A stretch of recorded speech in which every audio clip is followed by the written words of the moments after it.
할렐루야, 한 주간도 잘 지내셨나요?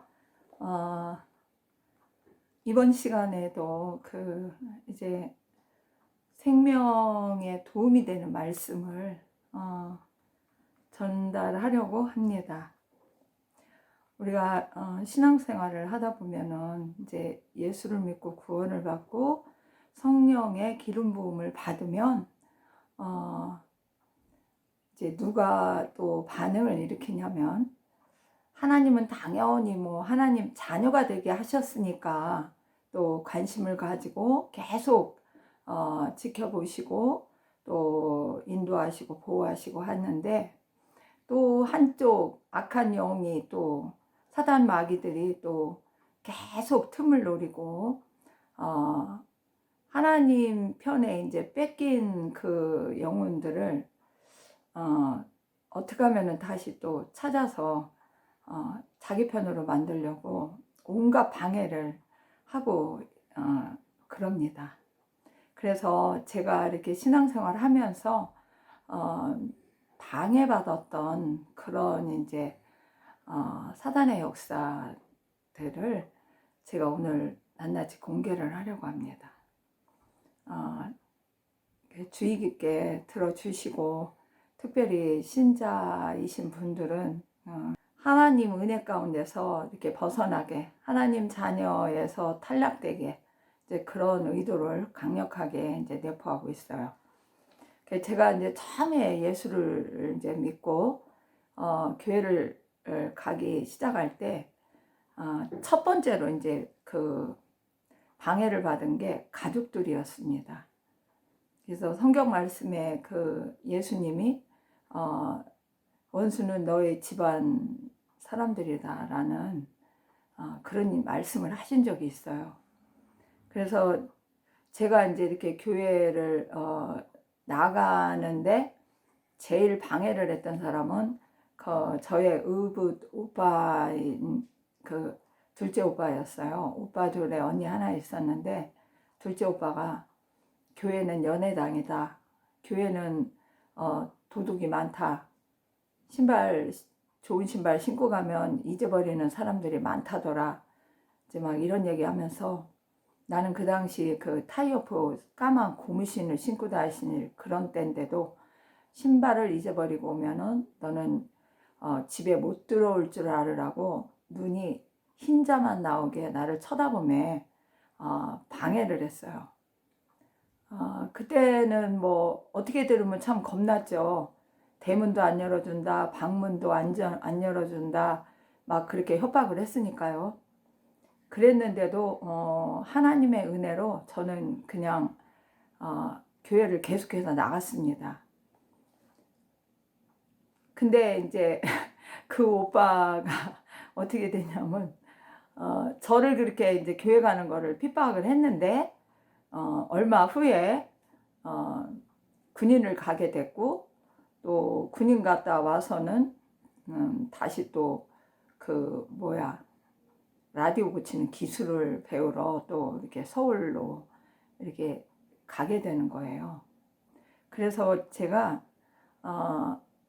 핍박받을 때는 여러분 겁먹을 거 없다, 하나님을 의지하는 믿음만 확실히 있으면 그건 아무 겁낼 것이 아니다, 이제 그런 생각을 했습니다. 그리고 두 번째로 또 방해를 받은 거, 사단의 방해를 받은 게 뭐냐면, 교회를 다닐 때입니다. 교회를 이제 조금 믿음을 갖고 정말 다니는데, 그러니까 교회 그 신자들, 나보다 더 신앙이 있었던 이제 그런 직분자들, 이제 그런 사람들이 이제 같이 봉사하는 기관에서 이제 그런 핍박도 받고 어려움도 이제 이렇게 겪었습니다. 그때는 사단이 나를 그렇게 갖고 약 올린다고 생각을 안 했어요.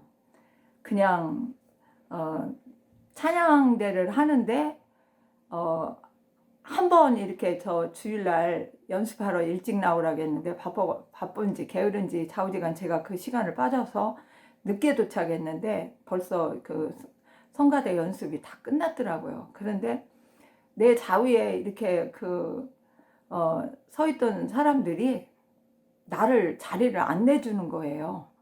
그래서 성가 지휘자님이 오실 때까지 한 옆에 그냥 서 있다가 그냥 오늘은 성가대를 안 하고 그냥 평신도 그냥 예배 일반 예배 자리로 돌아갈까 하다가 그냥 끝까지 서 있는데 지휘자님이 오셔가지고 오늘 연습 안 했어도 앉으시라고 이미 지난번에 했기 때문에 괜찮다고 그래서 했는데 정말 눈물이 펑펑 나고 눈물을 흘려가며 찬양을 했던 것 같습니다. 근데 이제 그 사람들이 좌우에 있는 사람들이 누구였냐면 나를 아는 정말 이렇게 지인이었어요. 한 사람은. 그리고 한 사람은 그 담임 목사 이렇게 처제였어요. 근데 그 지인은 한 이틀 후에 나한테 사과를 하더라고요.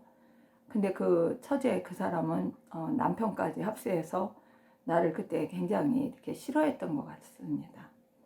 그래서 이제 이런 것도 그래 우리가 교회에서 뭐 찬양하고 봉사하고 헌신하는 이런 일에 할 때도 언제든지 사단은 거기서도 못하게 이렇게 방해하는 일이 있다는 거를 여러분들은 정말 이해했으면 좋겠어요. 그리고 또 교회에 이제 작정 기도를 하러 또 나갔는데 그 교회 그 사찰 전도사님 부부가 살았는데 그 사모님이 저녁마다 기도한다고 그래서 제가 이제 거기를 나도 마음을 합해가지고 같이 기도하러 나갔는데 한 3일 정도 3일째 되는 날 이제 갔는데 정말이지 막 불을 끄고 기도를 하는데 막 뭐 누가 그냥 막 내 옆으로 걸어오는 듯이 소리가 들려서 그래서 가만히 들으면서 기도를 하는데 그 다음에는 막 새까만 그 영들이 그 나를 이렇게 겁주는 듯이 다가오는 것도 봤고 또 갑자기 그냥 배가 복통이 생겨가지고 장마철이라 막 비가 오는데 화장실을 가다가 이렇게 똥을 싼 적도 있어요. 넘어져가지고 기절해가지고 그랬는데도 제가 예배를 아니 기도를 안 한 게 아니라 3개월 그러니까 처음에는 기도를 5분 정도밖에 못 했는데 나중에 그 한 몇 개월 지났는데 3시간 50분을 할 수 있는 그런 그 기도의 힘을 받았었습니다. 그래서 야 우리가 기도하려고 맘만 먹어도 이렇게 기도를 못하게 방해하는구나.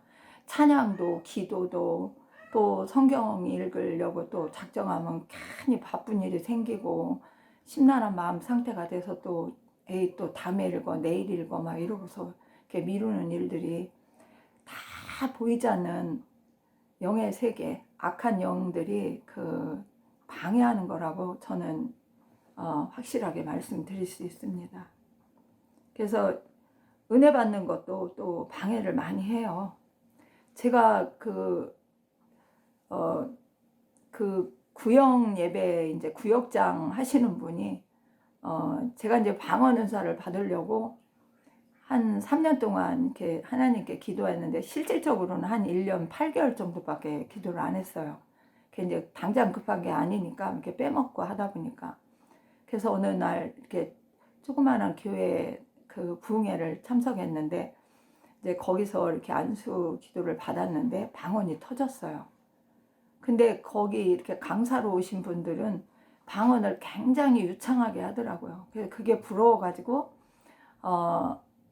나도 당신들처럼 그렇게 유창한 방언을 하려면 어떻게 해야 되겠냐 도와달라 이렇게 했더니 이 집회가 끝나면 집에 가서 하루에 1시간 이상씩 그 방언으로 계속 기도를 하라고 하더라고요. 되든 안 되든.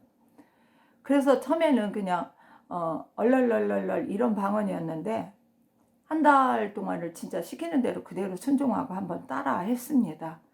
나중에는 유창한 방언이 되더라고요. 높낮이든 뭐 적게든 크게든 내가 그냥 어떻게 혀를 그냥 이렇게 움직이는 것이 아주 자유자재로 방언이 됐는데 그런데 이제 그것 때문에 또 구역교사 하시는 그 연세가 드신 여자분이었는데 방해를 하는 거예요. 뭐라고 방해를 하냐면 자기는 그게 뭐 따따따따 이런 방언 한마디 그런 한 음절인데 나는 이제 방언을 하면 막 이렇게 유창하게 하니까 내가 받은 건 뭐 마귀 방언이고 뭐 자기같이 방언을 해야 된다나 막 이러면서 막 얘기를 해가지고 정말이지 그때 열받고 속상하고 막 그랬던 적이 있었어요. 그래서 교회 안에서도 여러분들이 남들보다 은혜를 더 많이 받거나 이러면은 은혜가 충만한 곳에 또 마귀 역사도 참 심하게 대응한다는 거 아시기를 바랍니다. 그래서 찬양대 하다가 정말이지 그런 경우를 당하니까 하나님한테 울면서 기도했을 때 그 한 장면을 보여주시는데 꿈처럼 꾼 장면이었어요. 근데 이렇게 참외 하우스 같은 그런 기분이 드는 그 하우스 큰 거는 아니었는데 이렇게 조금 중소 하우스 같은데 거기에 참외가 막 심겨져 있는데 제가 거기를 이렇게 쳐다보고 있는데 그 참외가 황금색 참외가 하나 이제 있어서 제가 그거를 딱 땄어요. 그러고 이제 성가대를 이제 못하는구나 이런 생각이 들으니까 너무 슬퍼가지고 예배를 마치고 막 돌아오면서 울면서 돌아오는데 주님이 이제 지난밤에 꾼 꿈 생각이 이렇게 나면서 이 교회에서는 이제 이런 믿음의 그 사람을 잃어버린다 이제 그런 감동을 주더라고요.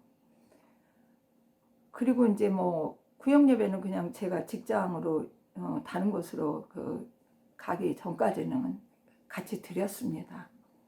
그래서 교회 안에서도 그리고 막 또 한 청년회원이 그냥 제가 뭐 옷을 뭐 후지게 입고 다닌다는 둥, 그 당시에는 가난해서 이쁘고 멋진 옷도 못 입었는데 뭐 속옷이 어떻다는 둥, 겉옷이 어떻다는 둥, 막 그런 하여튼간 저하고 왼수진 것도 없는데 그렇게 많이 말하더라고요.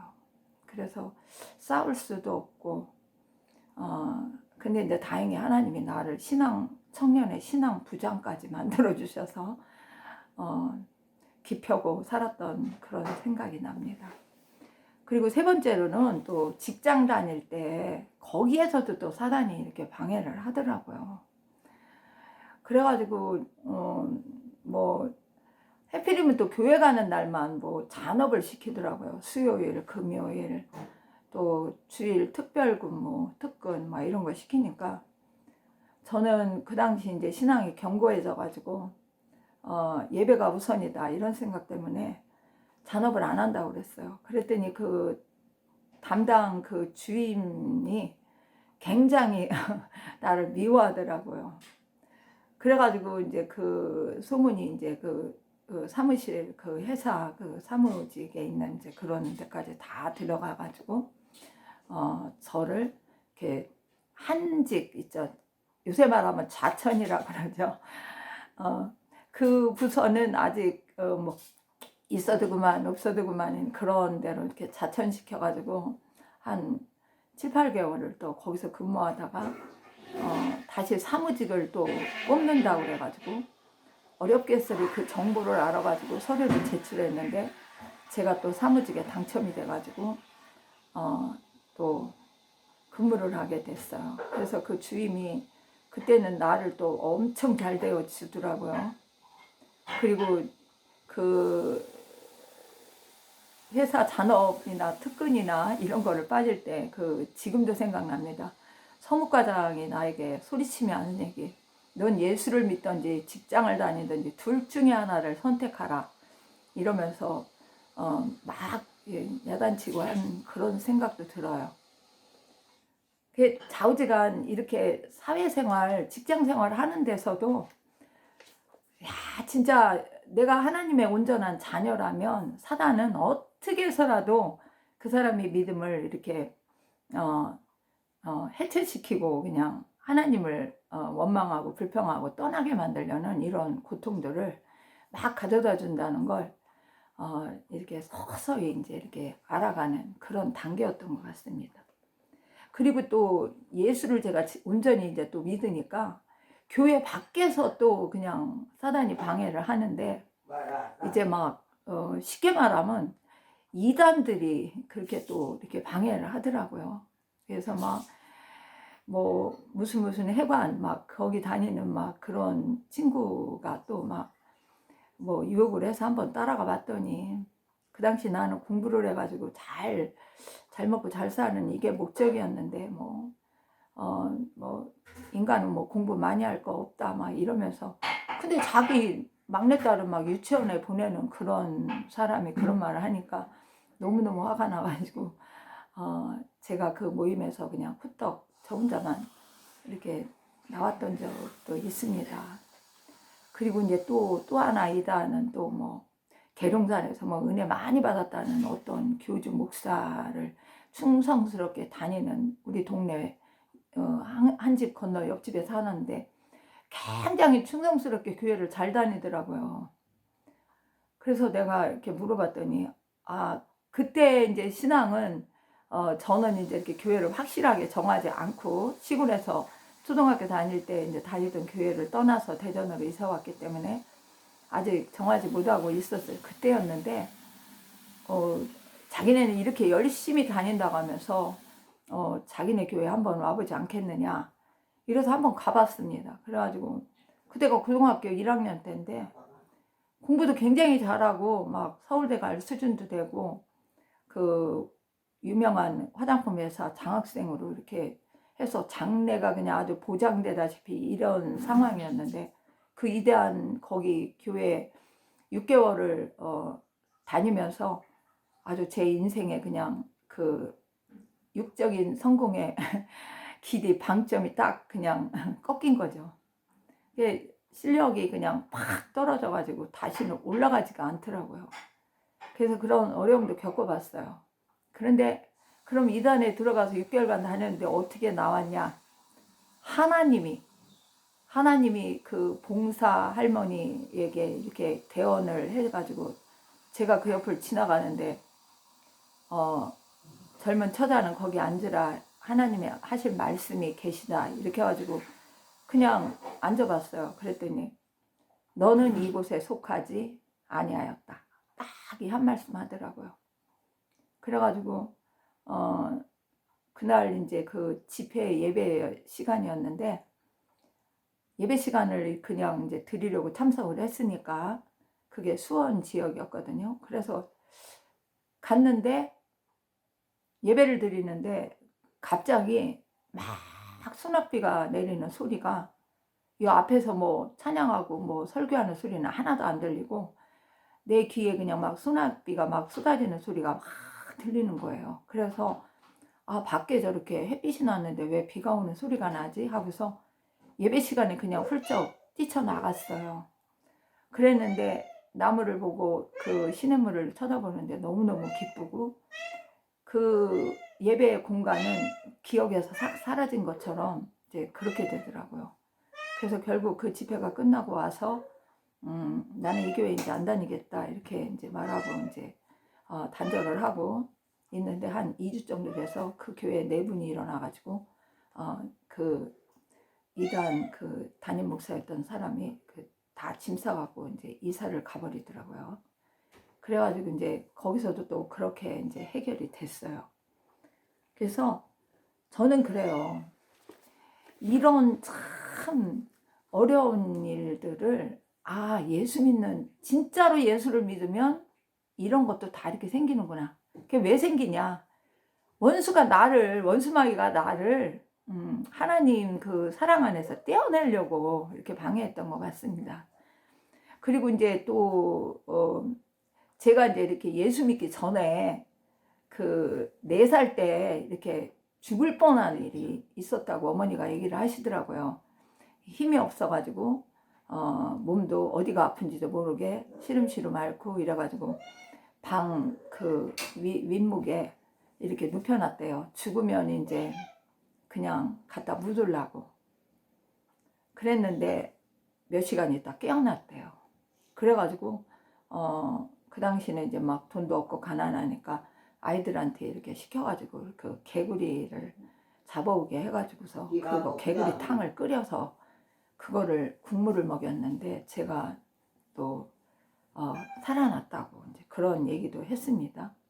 근데 제가 중학교 1학년 때 신앙생활을 하다가 또 3번 정도 또 그 죽을 기회를 또 맞았어요. 공부는 잘했는데 중학교 다닐 때도 돈이 없었어요. 그래서 언니가 의붓 언니가 아닌 그 또 친언니가 한 분이 있는데 그분이 돈을 이제 대줘서 1학년 동안 공부를 했는데 애인이 생기고 시집을 가니까 나를 돈을 안 대줘서 이제 중퇴를 하게 됐어요.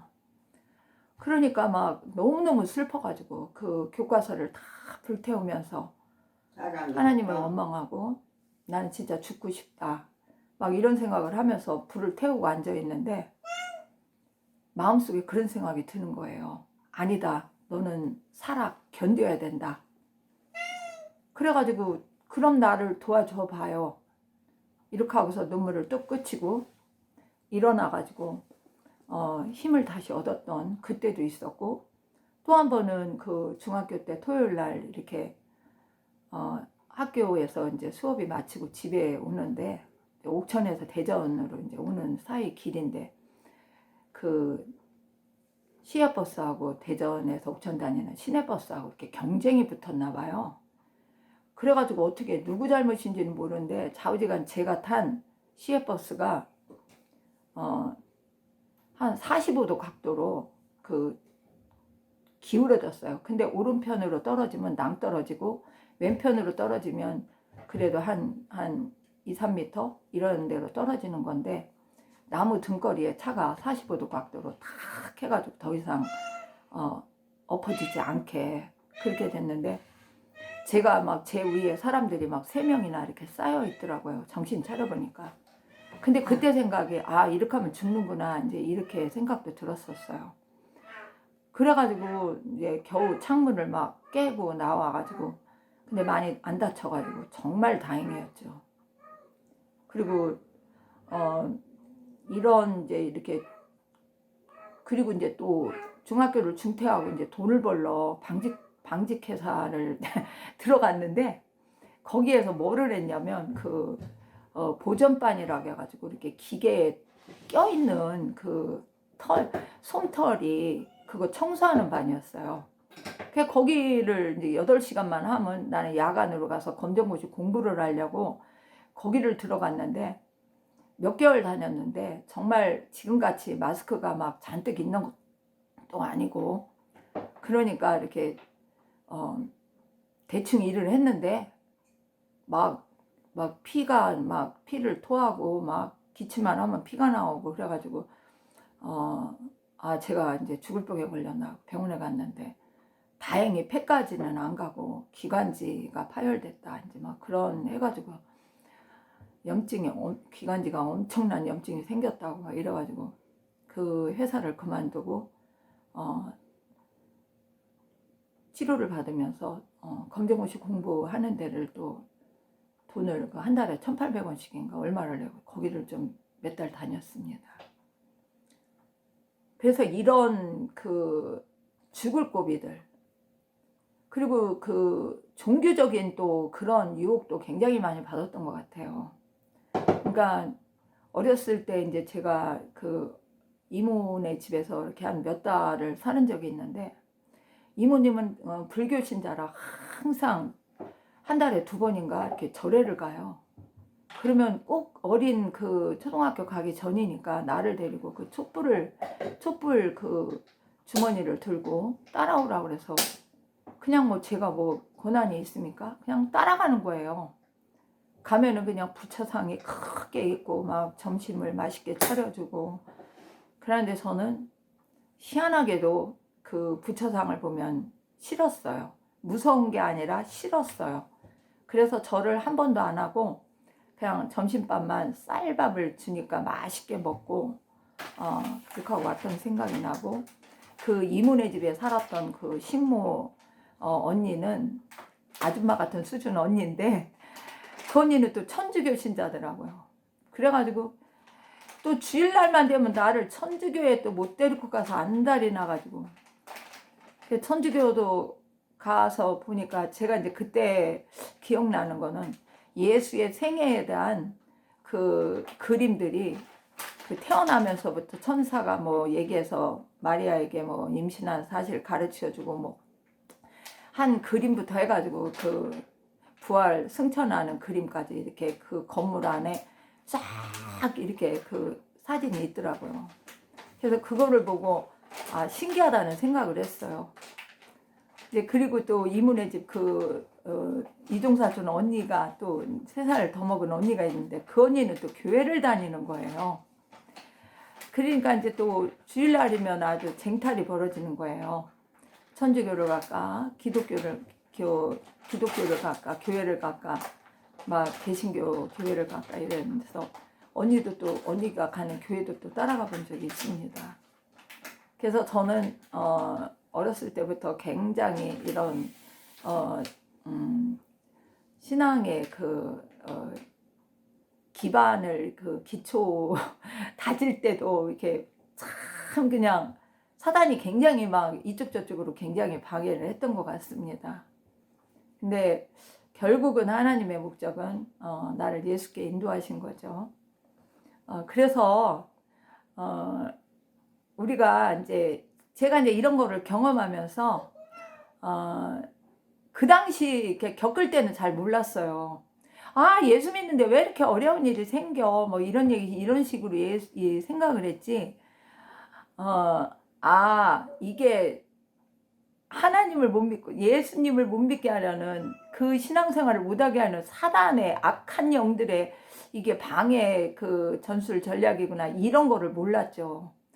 그때는 뭐 예수님에 대해서 하나님에 대해서도 잘 모를 때니까 기본 신앙만 이제 갖고 있을 때니까 그러니까 이제 몰랐는데 지금은 이제 내가 태어나서 4살 때부터도 죽을 고비를 넘기고 온갖 교회 이쪽 저쪽에 유혹도 받고 교회를 가기 시작하자 그냥 뭐 핍박이 시작되고 교회를 또 열심히 잘 다니니까 그냥 그것도 또 방해를 받고 기도하려니까 그것도 방해받고 은혜 받으니까 그것도 맨 주위에서 시기하고 질투해서 네가 받은 은혜는 뭐 어쩌다 저쩌다 막 온갖 잡수리를 하고 이단들은 또 나를 또 이단 속에 또 마귀가 또 이단 속에 나를 또 끌어가게 만들려고 또 난 그래서 오늘날도 이단에 속한 사람들은 이단의 사슬에 묶여서 이미 하나님과는 단절된 그런 사람들이다라는 생각을 많이 합니다.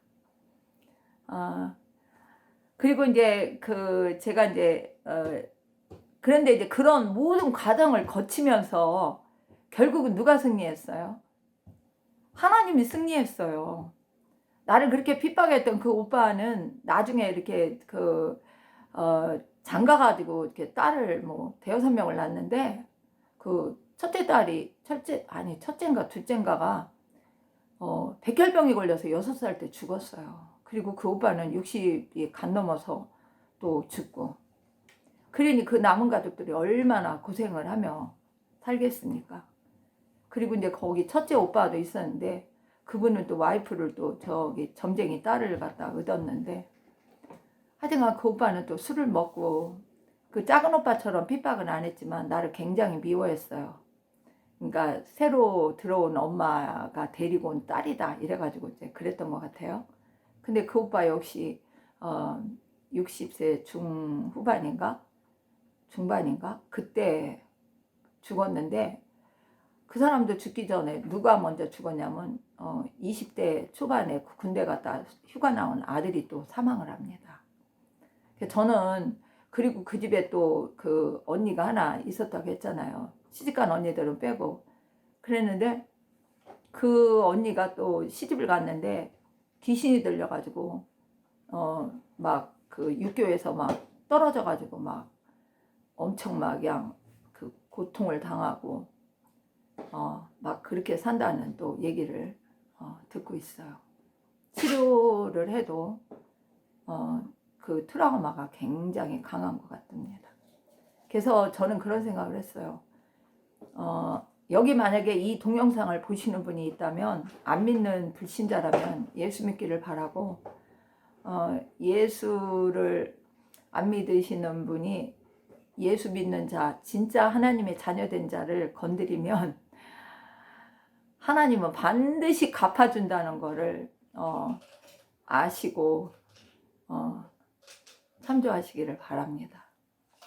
이제 두 번째로 또 제가 전하고 싶은 거는 그 사단의 그 신앙 방해에 대한 하나님의 승리 사역에 대해서 간단히 또 말씀드리고 싶습니다. 그러니까 저 같은 경우가 예수 믿기 전부터 이렇게 사단의 방해가 시작됐다고 그랬잖아요. 그러니까 그 이모네 집 가서 이모 우리 이제 셋째 이모였는데 둘째 이모였다. 둘째 이모였는데 그분은 또 친한 사람이 점쟁이. 첫째 이모는 또 천주교 신자였는데 점치러를 잘 갔어요. 그리고 불교, 천주교 다 막 이런데 이제 그런 사람들의 그 받는 거를 봤어요. 그래서 저는 그런 생각을 했어요. 하나님의 구원에 선택받은 자는 아무리 어떤 마귀가 어떤 수단 방법과 전략을 써도 방해할 수 없다. 이제 그런 얘기를 하고 싶고, 두 번째로는 진짜 하나님 자녀는 건드려서 그 하나님 지편으로 만들 수 없다. 사단 마귀는 잘 들어라. 저는 그 얘기를 좀 이 자리에서 말하고 싶고요. 그리고 그러니까 모든 영역에서 이렇게 방해 때마다 내가 이렇게 대처할 수 없는 그런 때에도 하나님은 나를 살리고 예수 믿고 구원받게 하시는 길로 인도하셨다는 거. 이건 아주 빼박친 거예요. 그래서 하나님의 자녀가 된 이후에는 믿음을 주시고 기도하고 말씀 붙잡을 때 모든 곳에서 승리하게 하시는 하나님이시라는 것을 저는 꼭 말씀드리고 싶습니다. 왜 이렇게 신자에게 하나님이 이렇게 고난을 주실까 이런 거 생각이 들죠. 저는 그래요. 고난을 통해서 하나님이 원하시는 그 신앙을 만들어 가시는 거를 저는 알게 되었습니다. 그러니까 예수 안에 거하게 하시고 분별하게 하시고 그 질문 사항마다 다 대답하여 주시고 성경 말씀을 또 깨닫게 해주시고, 그래서 그 이길 수 있는 그 무기를 다 주셔서 실제 그 싸움에서 이제 이길 수 있는 노하우, 이제 막 이런 거 능력 이런 것까지 이제 이렇게 갖게 하신다는 거, 그거를 저는 알게 되었습니다. 그래서 예수의 이름의 권세로 이렇게 마귀 작전을 이렇게 이제 소멸시키게 하시는 거죠. 그리고 예수님의 사역 중에는 그 항상 하나님을 이렇게 보고 듣고 깨닫게 하시고 가르쳐 주신 거 그런 거대로 그대로 일하셨다 이렇게 얘기하셨고, 당신 자신이 스스로 아무것도 할 수 없었다 이렇게 말씀하시는데 저도 그거 100% 인정합니다. 그러니까 보고 듣고 가르쳐 주시고 깨닫게 하여서 하나님의 역사인지 마귀 역사인지 마귀 유혹인지 이거를 확실히 분별하게 하시면서 승리를 책임져 주시는 거예요. 나는 하나님의 사랑이 굉장히 뭐라고 그럴까, 하나님 자녀에게 하나님은 확실하게 책임져 준다는 거. 저는 이런 그 마귀 역사 가운데서도 방해 가운데서도 꿋꿋하게 이렇게 신앙의 인으로 성장할 수 있었던 것이 하나님이 함께 하셨기 때문에 아닌가 이런 생각을 합니다. 그러니까 내가 비록 연약해서 넘어지고 그럴 때도 있겠지만 그때마다 나를 일으켜 세우시고 나의 편이 되어가지고 항상 그 승리로 이끌어 주신 하나님께 영광과 감사를 저는 돌립니다. 그리고 세 번째로는 그 예수 구원받은 하나님의 자녀들이 그 알아야 할 지식 같은 거 이런 거를 좀 이렇게 조언을 해드리고 싶어요. 자, 마귀는 하나님의 자녀들의 삶에 그 죄의 유혹과 미혹의 덫을 놓고 죄 짓는 틈을 이렇게 기다립니다. 항상 이렇게 문틈으로 노려보듯 성도의 삶을 이렇게 지켜보고 그러니까 덫을 놓는 거죠. 덫도 놓고 함정도 파고 이러고 지켜보는 거죠. 걸려들기만 하면 이제 누구한테 갑니까? 하나님께 이제 직접 이제 달려가서 참소하는 거죠. 아무개 이런 죄 졌어. 아무개 이렇게 됐어요. 내가 어떻게 해도 하나님 말씀 못 하시죠. 이제 막 이런 식으로 그런 일을 마귀가 하는 일이에요. 그래서 죄를 진 자는 죄를 짓는 하나님의 자녀들은 속히 되도록이면 빨리 죄진 거를 깨닫고 회개해야 됩니다. 그러니까 막 죄를 지면 결과물이 반드시 오죠. 막 질병도 올 수 있고 우울도 오고 고통도 오고 뭐 패망도 오고 사고도 당하고 뭐 여러 가지 그 결과가 안 보이는 것 같지만 다 드러나요. 근데 깨닫지 못하면 하나도 몰라요. 그래서 죄진 게 많아가지고 막 산처럼 쌓여있는 사람들이 과연 천국에 갈까요? 그 천국에 가기 전에 회개하지 않는다면 그 사람들은 결코 못 갑니다. 그래서 성령 충만과 진리의 말씀으로 분별하는 능력을 그 하나님께로부터 입어야 합니다. 그러니까 영적 육적으로 다가오는 사단의 침공을 막아낼 수 있어야 한다고요. 그러니까 자기에게 다가오는 그 영적인 문제인데 육적으로 다가온 영적인 문제가 분별이 안 되면 그냥 인간이 살아가면서 겪는 거야. 그냥 신앙생활 하니까 그냥 당연히 겪는 거야. 이런 식으로만 생각을 해요. 그러다 보니까 죽을 때까지 문제 해결을 못하고 고통 가운데 사는 사람들이 있죠. 그리고 모든 성도들은 모든 언행 심사에 철저한 절제가 있어야 한다. 그러니까 나 자신도 의식치 못하는 그런 죄를 짓는 것을 이렇게 방지할 수 있어요. 근데 또 절제가 쉽냐? 그거는 또 아니죠. 그러나 말씀 안에서 하나님의 명령을 순종하고자 하는 그 입장에서 언행 심사를 절제할 수 있는 그런 사람이 돼야 된다고 생각을 해요. 그리고 거룩한 이제 신자라면 세상과 뭐 부합하고 죄와 뭐 불의와 합하고 이래가지고는 하나님이 그 사람 인정 안 해요. 그럼 그 사람 인정 안 해주면 그 사람 삶에 결코 뭐 성공이 승리가 있을까요? 내가 말하는 성공은 세상적 성공이 아니에요. 구별된 삶을 살아야 됩니다. 습관, 못된 습관, 나쁜 습관, 게으름 다 뜯어 고쳐야 되죠. 뒤로 미루는 거, 그런 못된 행위들을 반드시 끊어버려야 한다고요.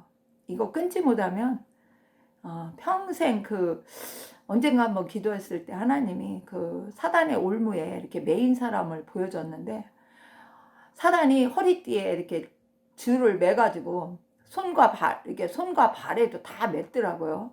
허리, 손, 발 하나씩 다 줄로 매달아서 기둥이 딱 세워져 있는데 거기에 이제 기본되는 줄을 묶어놨더라고요. 근데 이 사람이 이제 이렇게 운동할 수 있는 범위가 딱 정해져 있어요. 그래서 내가 그 꿈속에서 봤을 때는 그게 한 10m? 10m 뺑 돌아봐봐요. 더 이상은 나갈 수가 없어요. 그 사단이 끈이 매여가지고 앞으로 나갈 수도 없어. 손으로 움직이는 것도 그 10m 안에서만 움직일 수 있어. 막 이렇게 더 이상 나가가지고 뭐 다른 거를 잡고 이렇게 할 수가 없더라고요.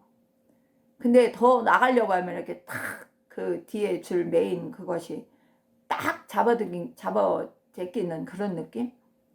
예, 그런 것들을 이렇게 죄 매인 사단의 올무에 걸린 사람들의 그 형태를 보여주신 적이 있어서 지금도 저는 기억하고 있습니다. 그래서 거룩된 구별된 삶이 뭐냐? 다른 게 아니에요. 그냥 주님 앞에 항상 나가야 돼요. 그리고 주님을 바라봐야 되고 주님을 의지해야 돼요. 이거는 진짜로 그렇게 해야 된다는 걸 말하는 거예요. 말하기 쉽게 그냥 내가 뭐 바라봐라, 주님을 의지해라 이렇게 하는 게 아닙니다. 그 중심을 다해서 할 수 있는 최대한 노력을 다해서 이렇게 하도록 노력을 하라는 뜻입니다. 주님을 사랑하고 맡기고 한번 해보세요. 하나님이 인정하는 믿음이 돼요. 그리고 제가 또 아주 간절한 이런 말 한마디 또 끝으로 하고 싶은 게 뭐냐면, 계획이나 행동하기 전에 반드시 주님께 먼저 물어라. 꼭 물어보고 응답 받아서 할 수 있는 영적 수준이면 그렇게 하면 굉장히 좋겠죠. 근데 난 하나님께 기도해도 아무런 감동도 없고 응답도 없다. 그래서 그냥 나는 좋은 계획 같고 좋은 행동 같으면 그냥 한다. 이렇게 얘기하는데, 그렇게 하던 저렇게 하던 기도하고 하세요. 일단은 응답을 자기가 느끼게 받지 못했다도 일단 먼저 기도하고 주님의 뜻을 묻고, 그러면 하나님이 그 마음속에 하고 싶은 생각을 주시든 할 수 있는 길로 그냥 내 발걸음을 인도하든 이렇게 합니다.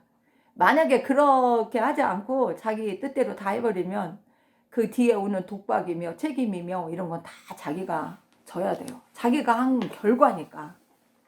그리고 네 번째로, 당신이 지금 겪고 있는 고난은 영적으로 해석하면서 살아갈 수 있나? 나 이거 묻고 싶어요. 그래서 당신이 지금 겪고 있는 문제가 있다면 무엇이 문제인가요? 성령과 말씀으로 조명을 반드시 해보세요. 이걸로 해서 해석이 안 된다.